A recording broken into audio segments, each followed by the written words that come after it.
Thank you, Mr. Speaker Pro Tem. This one's going to be a little thick. So, all right, put on your economics hats and let's have a ride here. On Friday, the Congressional Budget Office responded to a request I made in my capacity as chairman of the Joint Economic Committee. And what I was trying to get was an answer of were my projections, actually the economists' projections from the Joint Economic Committee, were they correct? Because you got to understand, there's actually a weird little battle going on here between the Senate and those of us in the House and those of us on Ways and Means. A number of our brothers and sisters over in this House of Lords have decided that, hey, we have current tax policy from 2017, TCJA, the tax reform, which I was on the committee. I was one of the people that helped author that. But they expire at the end of this year. And they want to play this game of saying, hey, we're just going to pretend that there's no cost, that the law is not the law, the policy is the law. So this is when you hear people say, current policy baseline, just do it. And we've been trying to do the math of saying, all right, Congressional Budget Office, a couple months ago, you actually did a projection saying that if we want to maximize economic growth over the next 10 years, what you do is you extend those tax cuts, but you pay for them. And the basic idea of that is by paying for them, you don't have government gobbling up the capital stack that's used to finance growth, to finance business, finance when you want to buy a truck or a new home or your business wants to expand. So we got an updated letter from the Congressional Budget Office. And apparently it didn't make me particularly popular with a few people, which that actually provides me a perverse joy. But if you read it, in the 30-year window, it looks like if we do all this without an attempt to pay for, if we drive up interest rates by 1%, in the 30-year window, it looks like you break CBO's budgetary model because you hit 250% of debt to GDP. And if I'm reading one of the paragraphs here correctly, they're basically saying, hey, our computer model doesn't go beyond 250%. But the point is, you have a government that here's our baseline. Let's see if I can make this make sense. At the end of this fiscal year, $37 trillion, $200 billion is going to be the country's debt. Over the next 10 years, we're expected to borrow an additional $22 trillion. On top of that, if you play with these folks that say we don't really need to pay for things, just keep it going, that's about another $5.5 billion, probably another 5.5 trillion, another 1.3 trillion in interest.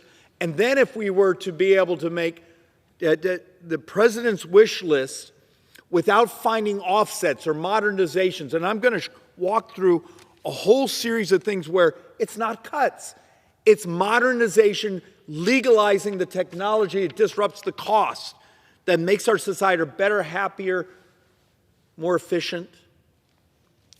But if you were to do all those things without an attempt to pay for them, without an attempt to adopt policy to modernize the way we deliver services, the previous 240 years, we borrowed about $28 trillion from the public. That's investors around the world, from your pension system, from everything. It would mean over the next 10 years, we pretty much double. So 240 years, we're going to double it, or come close to doubling it in the next 10 years.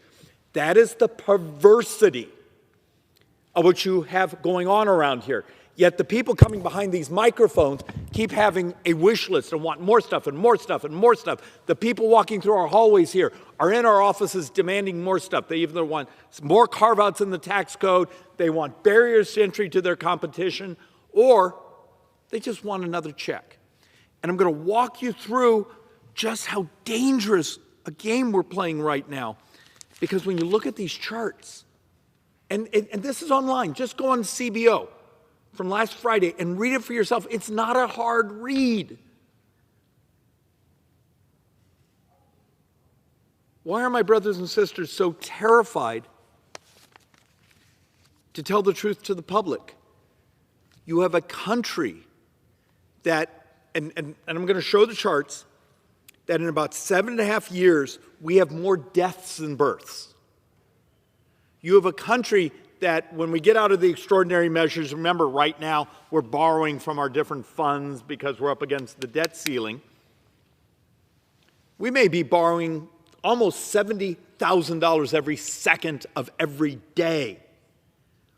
For those of you who turn to me and say, David, I demand you balance the budget. I can do it tomorrow.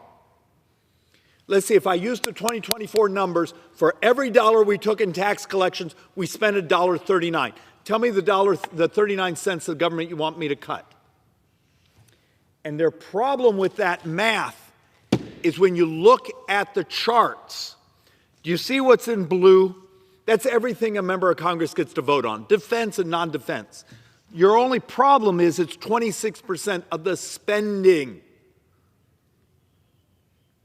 So if you ask a member of Congress right now, balance the budget, we can do it. We can do it.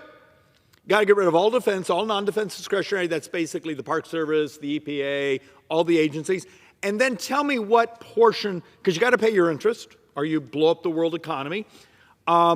Tell me what portion of Social Security, Medicare, Medicaid, other things you want to hack away at. The reality of it is, in this fiscal year, our projection is up till the recent, now we're starting to downgrade our growth, is for every dollar we take in tax collections, we're going to spend functionally $1.36. Do you understand how screwed, actually it's a technical economic term, how screwed we are when we don't tell the truth about the math? And it is not fixable, but it is possible to stabilize. We can stabilize this. We just have to think and do things that are hard. And so often around here, the thinking part is complex and it's hard, and we have to go home and tell our constituents the truth about math. But remember, the math will win. So how many of you have heard about, hey, we have people out protesting. They're terrified there's going to be cuts. Okay, let's actually have a moment of truth about math. This was baseline. Over the next 10 years, we were going to spend $86 trillion. Next 10 years, CBO baseline, we're going to spend $86 trillion. The reconciliation budget had what, 1.3 trillion in cuts, and if we got lucky and did everything, you might get to 2. So we're talking about 2 trillion of cuts over 10 years on 86 trillion of spending. That's what the left over here is losing their minds over, because they need something. You know, they've lost the working middle class. They've lost so much of American voters, no longer trust them because they've spent decades, not telling them the truth about the math. Look, and it's not hard. Except the problem is 30% of that's borrowed. 30% of that's borrowed. And people are losing their mind that we're trying to cut $2 trillion on 86 trillion of spending. That's what this place has become. This place has become a clown show of math. Sorry, I hope not to hit you with those. Once again, I need to disclose, I've had a stunning amount of coffee today, so forgive me if I'm a bit cranky. We were trying to do projections of what our interest coverage would be this year. Now remember, let's see if I can make this make sense. How many of you saw just, what was that, Thursday, Friday, the Federal Reserve actually lowered economic growth for this year and function for the next 3 years? They lowered us down to 1.7, I think. Just that lowering, if you do the math on the back of an envelope, it's not that hard. It's just a little less than $200 billion of loss of tax receipts. If you plug that into our committed spending, it basically means what we're going to have to borrow. You may have interest this year of 1.1 trillion and a borrow this year when the economy is fairly good of 2.2 trillion. One of my folks has a number, it's up to 2.3, but let's stick with the 2.2 trillion of borrowing in a year when the economy is good. So think about this. We're functionally going to spend about $7 trillion this fiscal year. We're going to take in about $5 trillion. And this isn't a time when the economy is good. We're not in a pandemic. We're not in a war. We're not in a recession. And understand, when you take some of these charts of interest exposure into the future, there's one of my charts that shows in 9 budget years, interest, just interest, is over $2 trillion a year. Just interest. Why aren't we running around terrified here? I mean, if you care about your retirement, or someone that's crazy like my wife and I, we're older parents. I have a 2.5-year-old and a 9-year-old. You do realize for my 2.5-year-old, when he turns like 24, 23, 25, every tax in the United States has to have been doubled just to maintain baseline services. This is the morality of this place. And look, the last slide I'm going to pound on just, it's called interest fragility. We had Ray Dalio in one of our offices, and those of you who don't know him, please look him up. You know, Bridgewater, CEO, founder. I think he's now stepped down from that, but the biggest hedge fund in America, happens to have 50 years of being one of the hyper experts on interest rate markets and debt markets, saying, you guys are screwed. You guys have a real interesting problem. The United States and other countries are binging on debt. The United States borrows about 40% of all the world capital that goes into sovereign loans. His argument is, your problem is there's not enough savings in the world. We are consuming more money, us, China, Europe. Now Germany's going into the debt markets as they're raising their spending caps.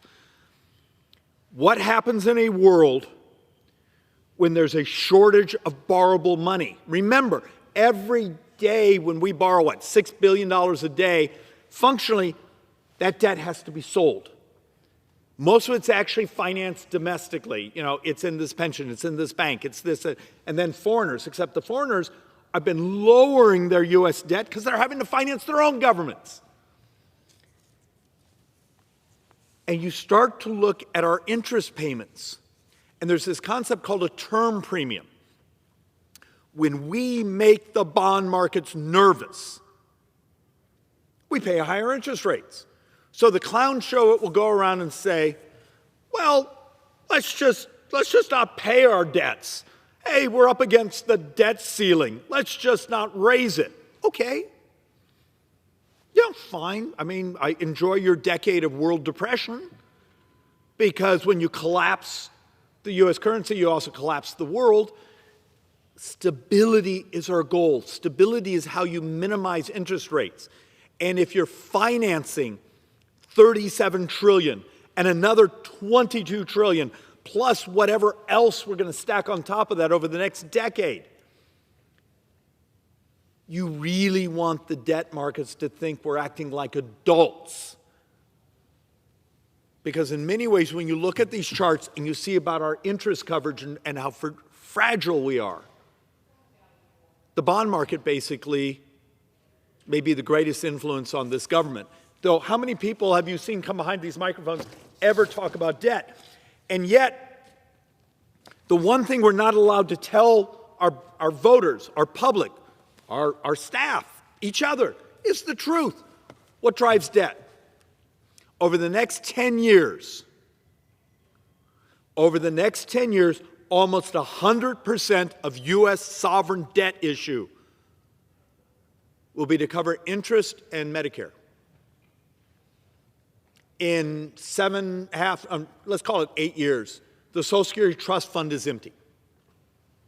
And that first year, we have to make a decision. Are we going to let poverty of seniors double when they get a 21% cut in their checks? Or how much are we going to raise taxes? Are we actually going to do something complex, fix the system and make all the adjustments and those things? Except the moment you actually talk about saving Social Security, they have a consultant on their side, on the Democrat side, writing an attack ad because they care so much more about winning the next election than the morality of not doubling senior poverty. And the brain trust that runs around says, oh, just raise the cap. Okay. Except you just covered 38% of the shortfall. What do you want to do with the rest? 38% of the shortfall is our math, meaning that first year, so if the trust fund of Social Security is empty on 2033, 2034, the full year, 608 billion was our estimate on that first year. Think about that. Think about that scale. And then you hold up a chart like this. This is CBO's number of the next 30 years. Non-defense and defense discretionary actually have a positive balance, meaning they grow slower than tax receipts. Medicare, Social Security create 124 trillion of debt during that 30 years. It's not Democrat, it's not Republican, it's just demographics. We have a saying in our office, debt deficits and demographics. Deal with the facts, deal with the math, tell the truth. Except this place has been so busy spinning stories. As we were listening to Democrats a few minutes ago tell stories, oh, we got to have there's an enemy out there. No. These things we can fix it. We can stabilize it. But somebody cares so much more about winning the next election. And you look at the next 10 years, is the point I'm trying to make, is, okay, here's the growth. 24% of the growth in spending over the next 10 years is interest. 31% of the growth of spending over the next 10 years is Social Security and disability. 28% of the growth of spending over the next 10 years is Medicare.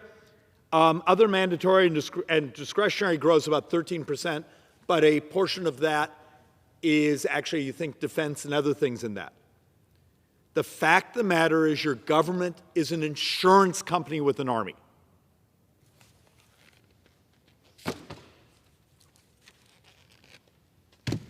And now, the other part that makes doing the math so incredibly difficult. Every year, there are fewer workers or working age people to support our older population. This really seems to upset people, but understand, look at our fertility, look at our demographic charts, go back to 1990, the year we started to roll over. There's a data set out there, I don't believe it yet, I haven't had the chance to try to prove it, saying even last year we may have had more deaths than births. Okay, you want us to finance pay-as-you-go systems, which is Social Security and Medicare, at a time when we have a shortage of young people. There's a way to make it work. Are you going to allow people like me, to people who are here willing to think, to refine the process, to modernize? Look, we'll try to touch on this if I have time. Here's the MedPAC report from last week. A whole bunch of apparently really smart people examined Medicare and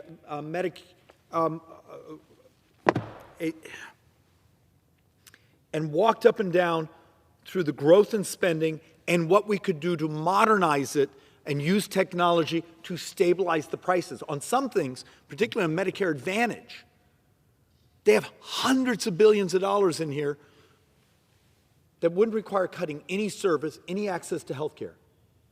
It's just using technology and modernizing. But you got to understand, when we start to look at a chart like this, we're functionally here at, let's call it 2024. We have 2.9 people working, or excuse me, 2.9 in the population. There's another chart that's going to scare you even more. For every one person receiving benefits. And then you see it gets down to 2 people in society. I'm going to bounce around just a little bit on some of these. When you actually look at the Social Security trustees' data, something's happening out there where some of these numbers may be much worse than we expected. Because it turns out people actually are taking retirement earlier than we expected, meaning the participation in the labor force is actually starting to get soft on the high-skilled populations, higher-income populations.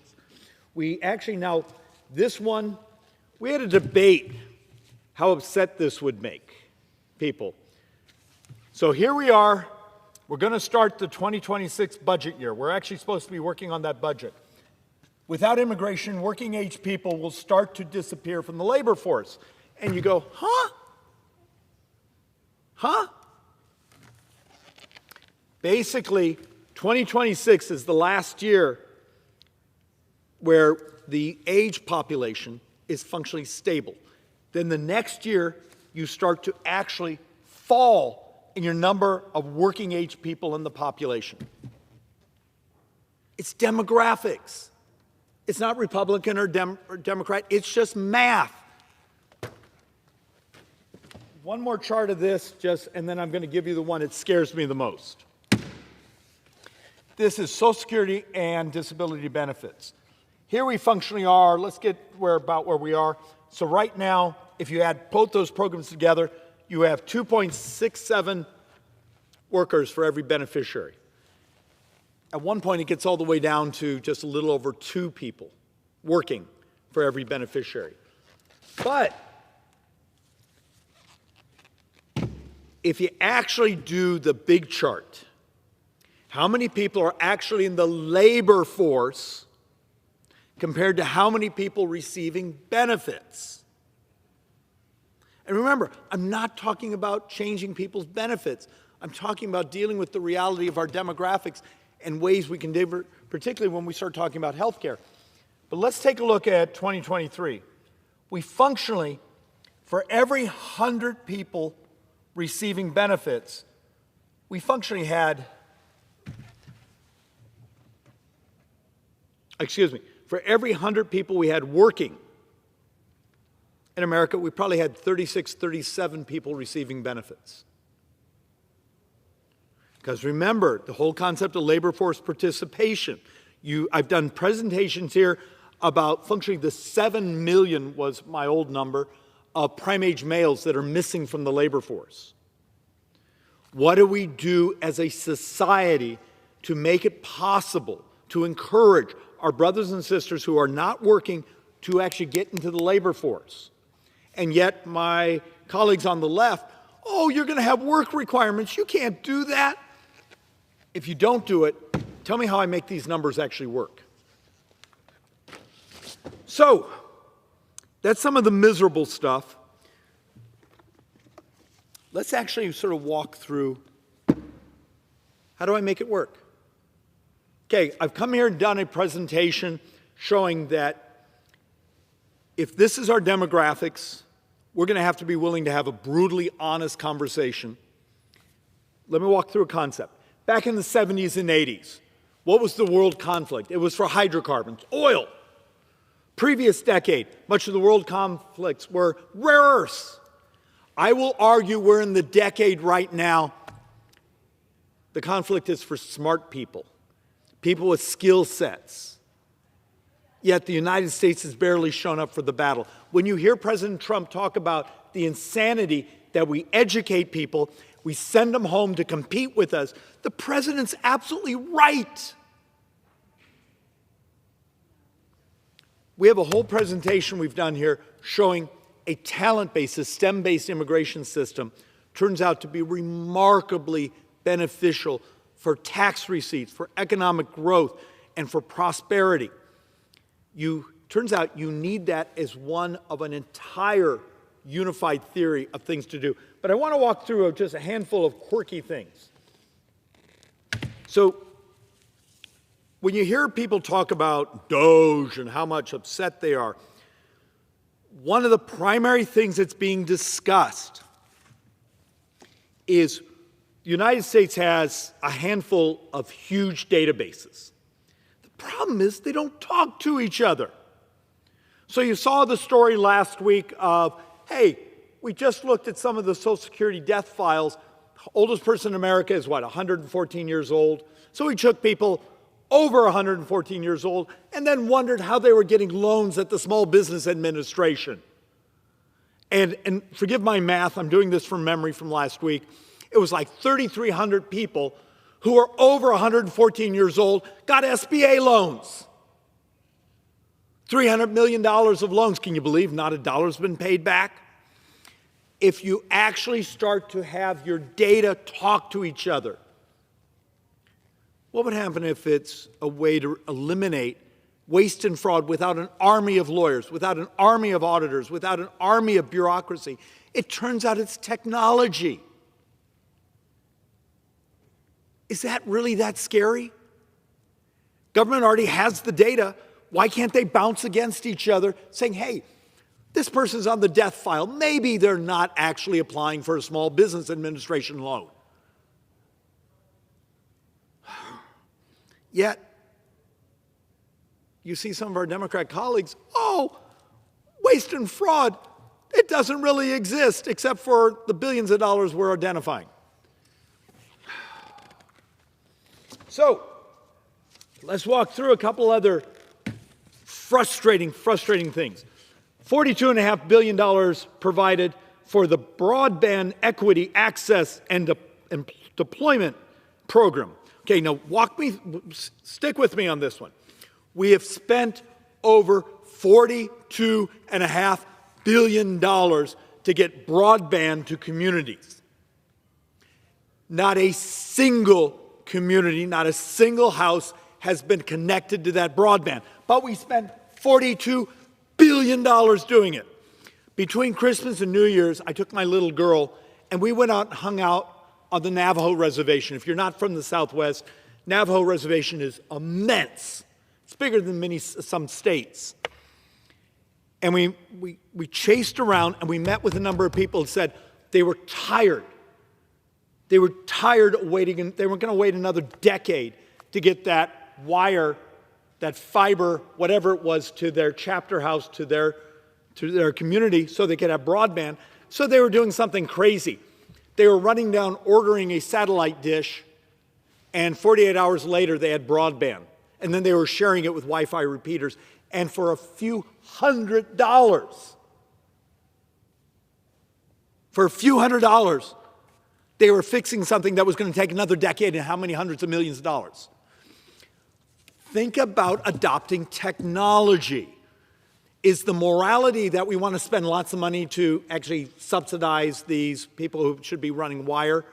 Or do we actually want these communities to be able to have telehealth, teleschools, telemonitoring of their lives to help them? Adopt the technology. Make it so you can actually use it, saying, we're never going to get that damn wire out to our rural community. Put up a satellite dish. Why does this scare people? It's because there's no good lobbyists running around here saying, hey, have you ever thought about doing this? It's archaic what we do. Another example, millions of taxpayers call the IRS for help. 2/3 don't get their phone answered. So think of this. The auditors of the IRS last year put out a report that only like 31% of the phone calls were getting answered at the IRS.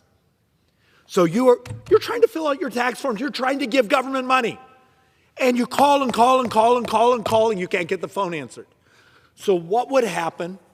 And so there was a little pilot program done, an experiment. Let's actually do a chat, like a chat GPT, that picks up the phone 24 hours a day, will stay on the phone as long as you need, will actually help you fill out your tax forms, will actually email you or text you the PDF of the form, maybe even send you the YouTube video on how to fill out the form.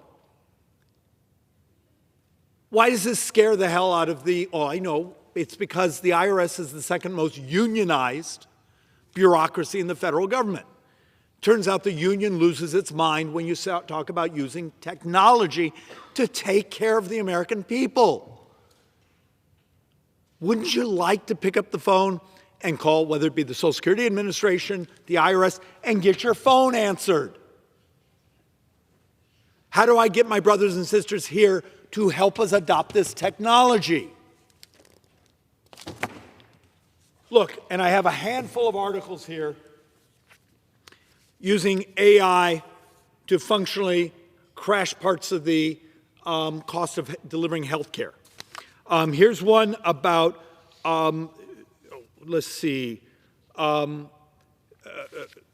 actually making the environment much cleaner, much faster, much cheaper, and actually identifying bad acts with almost no bureaucracy. The ability to fix our logistics. We live in a time of miracles, and you actually start to look at when we start to say, just our baseline, just a couple of the pieces of legislation we have, we think we can get $100 billion a year just using technology in healthcare. How about another 150 billion? It's going to actually step into supply chains and these others. The adoption of technology, we can crash parts of the price of this government. Is that a cut? Is that a chainsaw? It's just doing things that aren't scary. Mr. Chairman, the last one I'll talk about is in the MedPAC report.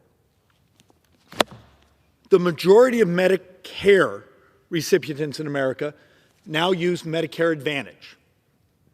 And for those of us in the Scottsdale, Phoenix area, we actually have a much higher penetration. According to the report, and even when you do the adjustment of the portion of the population, it only takes the Medicare Part A, which is the hospital portion, which is the trust fund, which also runs out in like 12, 13 years. It's 20% more expensive than fee-for-service. If you take it back to the fact that when Medicare Advantage was designed, it was supposed to come in at 95% of fee-for-service. Do that delta, that's approaching $100 billion a year. How about if, Mr. Speaker, we got together, and we've been working on this for months and months and months, said, hey, we need to align the incentives with the insurance providers, with the health care providers, with the person receiving the benefits, saying, how about if you make your profit by helping your population be healthier? A capitated model, or something of that nature, which actually I think the capitated model makes most sense, is here's our cost, and we make more money by helping our population be healthier than what's happening today, according to this report, saying we sign you up and then we spend lots of time and resources to score you as sicker and sicker and sicker because we get spiffs the sicker we score you. Is that a cut? I would actually, in today's world, when we know diabetes is 31% of all Medicare spending, let's get the incentives aligned so it cuts the cost, cuts the debt, but you end up with a healthier country. There are solutions here. The problem is it requires doing difficult things and thinking. I beg my brothers and sisters, let's go do the hard stuff. And if you have ideas, bring them to us. We're working our hearts out right now on everything from technology to audit the Pentagon, because we just had, our 8th or 9th year where the Pentagon was unauditable. Trying to design a talent-based immigration system that maximizes economic growth and tax receipts for the country. How about a saving Medicare Advantage for everyone that loves it, but in a way where it also maybe provides hundreds of billions of dollars of savings? We can do this. We can do this. We just have to do hard things. And with that, Mr. Speaker, I'm going to yield back to you.